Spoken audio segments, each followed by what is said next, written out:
اعوذ باللہ من الشیطان الرجیم بسم اللہ الرحمن الرحیم یا صاحب الجمال و یا سید البشر من وجهک المنی لقد نور القمر لا يمكن الثناء كما كان حقه بعد از خدا بزرگ توئی قصہ مختصر جزا اللہ عنا سیدنا و مولانا محمد صلی اللہ علیہ وآلہ وسلم ما هو اہلہ یا رب لک الحمد کما ینبغی لجلال وجهک وعظیم سلطانک رب اشرح لی صدری ویسر لی امری واحلل عقدۃ من لسانی یفقهوا قولی رب زدنی علما رب زدنی علما رب زدنی علما۔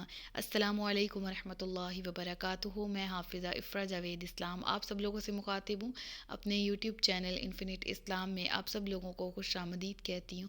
امید کرتی ہوں آپ سب لوگ خیریت سے ہوں گے، زندگی پرسکون پر اطمینان اور ایمان بالخیر گزر رہی ہوگی۔ سورۃ النساء اردو ترجمہ اور تفسیر، اس کی آیت نمبر 16 تک ہم گزشتہ اسباق میں پڑھ چکے۔ آج کے سبق میں ہم سورۃ النساء کی آیت نمبر 17 سے باقاعدہ آغاز کر رہے ہیں۔ بہت ہی پیاری آیت ہے، اس کی پہلے تلاوت کرتے ہیں، اس کا ترجمہ پڑھتے ہیں اور پھر اس کی تفسیر پڑھیں گے۔ تو رب العالمین اس آیت میں فرماتا ہے، وہ توبہ جس کا قبول کرنا اللہ نے اپنے فضل سے لازم کر لیا ہے، وہ انہی کی ہے جو نادانی سے برائی کر بیٹھیں، پھر تھوڑی دیر میں توبہ کر لیں تو ایسوں پر اللہ اپنی رحمت سے رجوع کرتا ہے اور اللہ علم و حکمت والا ہے۔ مسلمانوں سے خطاب کیا جا رہا ہے اس آیت میں۔ گزشتہ آیات میں توبہ کی ترغیب دی گئی تھی، اس آیت میں توبہ کا بہتر وقت، بہتر طریقہ، بہتر سلیقہ بتایا جا رہا ہے۔ توبہ کی شرائط پر بھی اگلی آیت میں اس کے بارے میں بھی بات ہوگی۔ تو فرمایا گیا ہے مسلمانوں، اللہ تبارک و تعالیٰ نے اپنے ذمہ کرم پر لازم فرما لیا۔ اللہ اکبر، وہ خالق و مالک ہے، وہ کن فیکون کا مختار ہے، لیکن کیا فرما رہا ہے؟ میں نے اپنے ذمہ کرم پر لازم کر لیا کہ میرے گناہ گار بندوں میں سے کوئی بھی توبہ کرتا ہے، ایسے بندے جو کہ ندامت پر اپنی توبہ کرتے ہیں اور نادم ہے اپنے کیوں پر، اور وہ لوگ جو نادانی اور حماقت کی وجہ سے اگر کوئی گناہ کر لیں اور پھر قریب ہی جلد ہی وہ توبہ کر لیں۔ یہاں جلد سے کیا مراد ہے؟ کیا پہلا 1 گھنٹہ، پہلے 2 گھنٹے، 1 ہفتہ، 1 مہینہ، 1 سال؟ جلد سے کیا مراد ہے؟ یہ بھی میرے رب کی رحمانیت ہے، یہ بھی میرے رب کی رحیمیت ہے کہ پروردگار نے فرمایا کہ موت سے پہلے جب بھی توبہ کر لو تمہاری توبہ قبول ہے۔ اللہ اکبر، یعنی غرغرہ، یعنی ایسی نشانیاں جن سے موت واضح ہو جائے، موت کی نشانیاں دیکھنے سے پہلے، موت کو اپنے سامنے سے جب بھی موت سامنے، اس وقت سے پہلے تک بندہ اپنے رب کی بارگاہ میں کبھی بھی رجوع کر لے، رب العالمین فرماتا ہے میں بھی اپنی رحمت سے اس کی طرف رجوع کرتا ہوں، میں بھی اس کے سارے گناہوں کو بخش دیتا ہوں، کیونکہ میں نے اپنے ذمہ کرم پر یہ لازم کر لیا ہے کہ کوئی بندہ اپنی نادانی کی وجہ سے اگر کوئی گناہ کر لے، پھر آثار موت دیکھنے سے پہلے موت کو سامنے دیکھنے سے پہلے اگر وہ توبہ کر لے تو اس کی توبہ قبول ہے۔ اللہ اکبر، دیکھیں قانون توبہ میں بھی ہزارہا حکمتیں ہیں۔ اگر توبہ کا قانون نہ ہو تو ان گناہ گاروں کی بخشش کی اور کوئی راہ نہیں ہے۔ اس لیے رب العالمین حکمت والا ہے، علم والا ہے۔ رب العالمین نے اپنے ذمہ کرم پر لازم فرما لیا کہ جو بندہ توبہ کرے گا اس کی توبہ قبول ہے۔ اللہ اکبر۔ حضرت عبداللہ ابن عمر رضی اللہ تعالیٰ عنہما سے مرفوعاً یہ روایت ہے کہ آپ نے فرمایا کہ نبی کریم صلی اللہ علیہ وآلہ وسلم نے یہ فرمایا کہ اللہ تبارک و تعالیٰ غرغرہ تک بندہ کی توبہ قبول فرماتا ہے۔ اور غرغرہ کس کو کہا جاتا ہے؟ ایسی کنڈیشن جس میں آثار موت نمایاں ہو جائیں، یعنی کہ توبہ کا وقت جو ہے وہ موت سے پہلے ہے۔ کفر سے بھی توبہ جو ہے وہ غرغرہ سے پہلے ہو جاتی ہے۔ آثار موت دیکھنے سے پہلے اگر کوئی کفر سے پلٹ آئے تو اس کی توبہ بھی قبول۔ دیکھیں فرعون ہے، فرعون کی توبہ کیوں نہیں قبول کی گئی تھی؟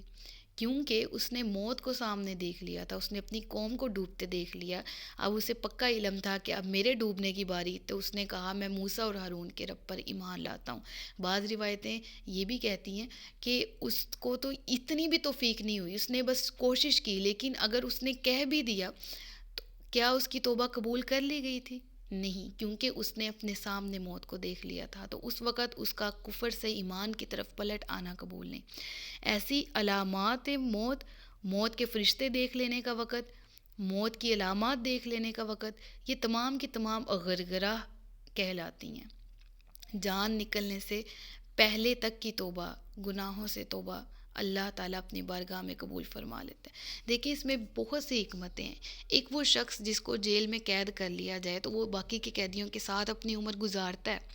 ایک کوٹری میں، جیل کے ایک خانے میں بہت سے قیدی ایک وقت میں رہتے ہیں، 8-10 لوگ، لیکن اگر اسی مرد کو، اسی شخص کو سزائے موت سنا دی جائے تو اس کو علیحدہ کیوں رکھا جاتا ہے؟ ان 7-8 مردوں کے ساتھ واپس کیوں نہیں رکھ دیتے؟ اس کو علیحدہ کیوں بند کرتے ہیں؟ کیونکہ اس بات کا ڈر ہوتا ہے کہ یہ اپنی زندگی سے تو نا امید ہو گیا ہے، یہ دوسروں کی زندگی بھی خراب کرے گا۔ یہ اپنی زندگی سے تو مایوس ہو ہی گیا ہے، یہ دوسروں کو کہیں ان کو ہی نہ مار دے، کہیں کسی کا گلا نہ دبا دے، کسی دوسرے قیدی کو زخمی نہ کر دے، یہ چڑچڑا ہو جائے گا، یہ مایوس ہو جائے گا۔ اس وجہ سے اس کو الگ بند کیا گیا کہ اب جب تک پھانسی نہیں ہوتی، سزائے موت پر عمل درآمد نہیں ہوتا، یہ اکیلا ہی رہے گا۔ ایسا ہوتا ہے نا دنیا کا قانون۔ تو بالکل اسی طرح کثرت گناہ اور یہ امید، توبہ کی امید نہ ہونا، بخشے جانے کی امید نہ ہونا، توبہ کی قبولیت کی امید نہ ہونا، یہ بھی گناہوں پر دلیر کرتا ہے انسان کو۔ اسی لیے رب العالمین نے اپنے آپ کو رحمان کر کے، رحیم کر کے انٹروڈیوس کروایا کہ اے میرے بندے، تجھ سے اگر نادانی میں، حماقت میں اگر کوئی گناہ ہو جاتا ہے تو پلٹ آ میری طرف، میں تیری توبہ کو قبول فرما لینے والا ہوں۔ تو جب بھی موت سے پہلے آئے گا، جتنے بھی گناہ کر کے آئے گا، میں تیری طرف اپنی رحمت سے رجوع کروں گا، تو میری طرف اپنی ندامت سے رجوع کر، میں اپنی رحمتوں کے دروازے، بخششوں کے دروازے تجھ پر کھول دوں گا، بشرط یہ کہ توبہ کے لیے تیری نیت سچی ہو۔ دیکھیں توبہ کی شرائط بھی ہیں چند، وہ یہ کہ بس یہ کہہ دینا استغفر اللہ، اللہ میری توبہ، یہ کہہ دینے سے ثواب تو مل سکتا ہے، نیت اگر صاف ہے تو توبہ بھی قبول ہے۔ نیت صاف نہیں ہے، دیکھا دیکھی بول دیا ہے، محفل میں بیٹھے ہیں 4 لوگ، استغفر اللہ کی تسبیح کر لی، ساتھ میں دیکھا دیکھی خود بھی کر لی، تو دیکھیں نیت جب تک گناہوں پر ندامت نہ ہو، شرمندگی نہ ہو سچے دل سے، تب تک توبہ قبول نہیں ہے۔ اور توبہ کی شرائط میں سے ایک یہ بھی شرط ہے، آئندہ وہ گناہ نہ رپیٹ کرنا، اللہ آئندہ نہیں کرتا، میرے سے یہ خطا ہو گئی، میں آئندہ نہیں کروں گا، میں آئندہ نہیں کروں گی۔ پھر توبہ کرنا اور پھر نیکیاں کرنا، گناہوں سے بچنا اور نیکیاں شروع کرنا، اس کو کہتے ہیں بہتر توبہ۔ اور نیت سب سے بڑھ کر ہے، جب نیت ہوگی تو ہی توبہ قبول ہے، اور نیت توبہ کرنے کی، گناہوں پر ندامت، آئندہ گناہ نہ کرنے کی نیت، اور نیکی کرنے کا جذبہ اور کوشش اور نیکی کرنے کی ابتدا، یہ تمام چیزیں کاؤنٹ ہوتی ہیں توبہ میں۔ تو رب العالمین فرماتا ہے جو بھی نادانی سے برائی کر بیٹھیں، پھر تھوڑی دیر میں توبہ، اللہ اکبر، یہ تھوڑی دیر سے مراد اگر ایسی شرائط ہوتی کہ اگر گناہ کر لیا تو 2 گھنٹے کے اندر اندر توبہ کر لیں تو قبول ہے، ورنہ نہیں قبول۔ ہو سکتا تھا ایسے بھی، گناہ کر لیا ہے، سال کی مدت کے اندر اندر رجوع کر لو تو توبہ قبول ہے، نہیں تو توبہ نہیں قبول۔ اگر ایسے ہوتا تو ہمارا کیا بنتا؟ ہم جیسے گناہ گار کہاں جاتے؟ تو یہ رب کی رحمت نہیں ہے تو پھر اور کیا ہے؟ تھوڑی دیر سے مراد رب نے موت سے پہلے کا وقت رکھ دیا، یعنی اے میرے بندے، آثار موت دیکھنے سے پہلے جب بھی تو میری طرف رجوع کر لے، ساری زندگی ہی کیوں نہ گناہوں پر گزاری ہو، تو ایک دفعہ پلٹا، ایک دفعہ کہہ دے یا اللہ میری توبہ۔ اور یقیناً اس سے مراد یہ نہیں ہے کہ انسان گناہوں پر دلیر ہوتا جائے، ساری زندگی گناہ کر لے کہ بڑھاپے میں توبہ کر لیں گے۔ تو بڑھاپا کس نے دیکھا ہے؟ ایک لمحے کا بھی پتہ ہے، ایک اگلے لمحے کا پتہ ہے زندہ رہیں گے۔ تو یقیناً گناہوں پر شرمندگی اگر ہے، اور اگر گناہ کیے ہیں تو ان پر توبہ کر لیں۔ اللہ تعالیٰ آج ہم اس آیت کے توسط سے، اس آیت کو پڑھتے ہوئے اجتماعی توبہ کرتے ہیں کہ اے اللہ ہمارے گناہوں کو بخش دے۔ ہمیں نہیں پتہ اگلے پل، اگلی گھڑی میں کیا ہونا ہے، ہمیں اگلا دن دیکھنا نصیب ہونا ہے یا نہیں ہونا۔ ہم ان تمام گناہوں سے تجھ پر توبہ کرتے ہیں۔ اور ایک اور بات یاد رکھی جائے اللہ سے توبہ فرمانے کی، اگر توبہ کرنی ہے تو جو اعلانیہ گناہ کیے ہیں ان کی توبہ بھی اعلانیہ کرنی ہے، اور جو چھپ کر گناہ کیے ہیں ان کی توبہ بھی چھپ کر، یعنی اتنے سارے مسلمانوں کے سامنے کسی مسلمان پر بہتان لگا دیا تو حقوق العباد یہ کہتے ہیں کہ اس بندے سے بھی معافی مانگی جائے، اور جس طرح سارے لوگوں کے سامنے اس کو کہا گیا، اسی طرح تمام لوگوں کے سامنے خود بھی توبہ کی جائے اور اس بندے سے معافی مانگی جائے۔ حقوق اللہ بھی یہ کہتے ہیں، حقوق العباد بھی یہ کہتے ہیں۔ رب العالمین فرماتا ہے حقوق العباد یا حقوق اللہ، دونوں صورتوں میں اگر کسی بندے سے اکیلے میں کوئی زیادتی ہو گئی ہے تو اس سے اکیلے میں جا کے معافی مانگے۔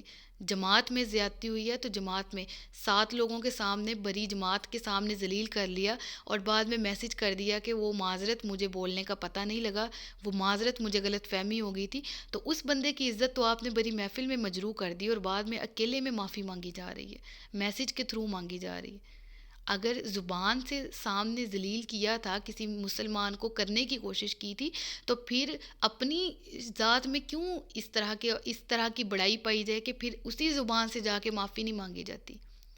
جس زبان سے کرنے کی کوشش کی جاتی ہے اگلے مسلمان کو حقیر، یقیناً ہم لوگ اگلے مسلمان کو جب غصے میں ہوتے ہیں تو پتہ نہیں کیا کچھ کہہ دیتے ہیں، اور پھر اس کے بعد جب ہوش آتی ہے، اول تو یہ توفیق ہی نہیں سمجھتے، اگر غلطی اپنی پتہ بھی لگ جائے تو کہتے ہیں اب کیا معافی مانگنی، میں تو چھوٹا پڑ جاؤں گا، میں تو چھوٹی پڑ جاؤں گی اس سے معافی مانگنے میں، اور اگر مانگنی ہی ہو تو پھر منہ نہیں لگاتے، منہ پہ جانے کی کوشش نہیں کرتے۔ ہم تو اتنی زحمت نہیں کرتے کہ اس بندے کے منہ پہ جا کے کہہ دیں کہ مجھے معاف کر دو، میسج کر دیا یا کال کر دی، یا یہ بھی توفیق نہیں ہوتی۔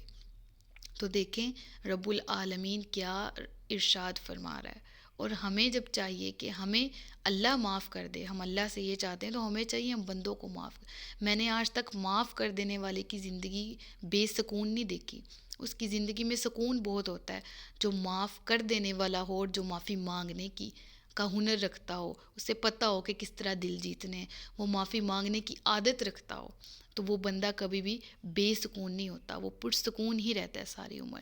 اور توبہ ہر وقت قبول ہے، ہاں مگر ایک وقت، آیت نمبر 18، اور ان لوگوں کی توبہ قبول نہیں جو گناہوں میں لگے رہتے ہیں، یہاں تک کہ جب ان میں سے کسی کو موت آئے تو کہنے لگتے ہیں اب میں نے توبہ کی۔ یعنی جس طرح پچھلی آیت میں نے ایکسپلین کیا کہ اس سے مراد، یعنی تھوڑی دیر میں توبہ سے مراد موت سے پہلے کا وقت ہے، تو چلو بعد میں توبہ کر لیں گے۔ رب العالمین فرما رہا ہے کہ نہیں، وہ لوگ جو گناہوں میں لگے رہیں کہ جب موت کا وقت قریب آئے گا، یعنی بڑھاپا قریب آئے گا، اس وقت توبہ کر لیں گے۔ تو ایک تو اول تو یہ کہیں نہیں لکھا ہوا کہ بڑھاپے میں ہی موت آتی ہے۔ قبرستان ایسے جوانوں سے بھرے پڑے ہیں جو کہتے تھے جوانی میں، بڑھاپے میں توبہ کریں گے لیکن جوانی میں اس دنیا سے چلے گئے۔ قبرستان میں کون سا قبرستان ہے جس میں صرف بزرگوں کی قبریں، بچے، بوڑھے، جوان تمام ہی دفن کیے جاتے ہیں؟ تو رب العالمین فرما رہا ان لوگوں کی توبہ قبول نہیں جو گناہوں میں لگے ہی رہتے ہیں، یہاں تک کہ جب ان میں سے کسی کو موت آئے تو کہنے لگے اب میں نے توبہ کی۔ ایسے لوگوں کی توبہ قبول نہیں ہے۔ اور پھر کیا فرمایا، اور نہ ان لوگوں کی توبہ قبول ہے جو کفر کی حالت میں مرے، ان کے لیے ہم نے دردناک عذاب تیار کر رکھا ہے۔ تو معلوم ہوا استغفر اللہ، ایک تو ایمان جس کے پاس ہے وہ توبہ کر لے مرنے سے پہلے، اور جس کے پاس ایمان ہی نہیں ہے وہ کافر ہے، تو اس کا ایمان وہ زندگی کے کسی بھی موقع پر، کسی بھی لمحے وہ کلمہ پڑھ لے، دائرہ اسلام میں داخل ہو جائے گا۔ ہاں مرنے سے پہلے اگر اس نے رجوع کرنا چاہا تو اس کا رجوع پاسبل نہیں ہے، کیونکہ مرتے وقت نامہ اعمال بند کر دیا جاتا ہے، عمل بند کر دیے جاتے ہیں، تو قبول کس طرح کیے جائیں گے؟ اور وہ اپنے کیے پر سزا پائے گا۔ وہ لوگ جو مرتے وقت توبہ کرنے کی کوشش کریں حالت کفر میں، یا وہ لوگ مطلب کہ جو مرتے وقت حالت کفر میں موت قریب آئی تو مسلمان ہونا چاہا، جنہوں نے ایمان لانا چاہا، یا وہ لوگ جنہوں نے کوشش ہی نہیں کی توبہ کی، یا ان مرتے وقت بھی انہوں نے توبہ نہیں کی، کفر پہ مرے، رب العالمین فرماتا ہے کہ جو کفر کی حالت میں مریں گے ان کے لیے ہم نے دردناک عذاب تیار کر رکھا ہے، یعنی کوئی راہ ہی نہیں کہ بچا جا سکے۔ اللہ اکبر، استغفر اللہ ربی من کل ذنب ما اتوب الیہ، اللہم اجرنا من النار، اللہم اجرنا من النار، اللہم اجرنا من النار۔ اللہ تعالی ہم سب کو عذاب جہنم سے بچا کے رکھے، ہم سب کی توبہ کو قبول فرمائے۔ آئیے اللہ تبارک و تعالیٰ کی بارگاہ میں مل کے رجوع کرتے ہیں، رب العالمین ہم سب کو بخش دے، ہم سب پر رحم فرمائے، ہماری آنے والی نسلوں کی خیر فرمائے، ہم سب کی جو دنیا سے چلے گئے ہیں، جو آباء و اجداد، ان تمام پر رحم فرمائے، تمام کی مغفرت فرمائے، ہمارا خاتمہ بھی ایمان بالخیر فرمائے صدق اللہ العلی العظیم و صدق رسولہ النبی الکریم ونحن علی ذالک من الشاہدین والشاکرین وما علینا الا البلاغ المبین. سچ فرمایا اللہ نے جو عظمت والا ہے. مجھے دعاؤں میں یاد رکھیے گا، اپنا خیال رکھیے گا، اپنے سے زیادہ دوسروں کا.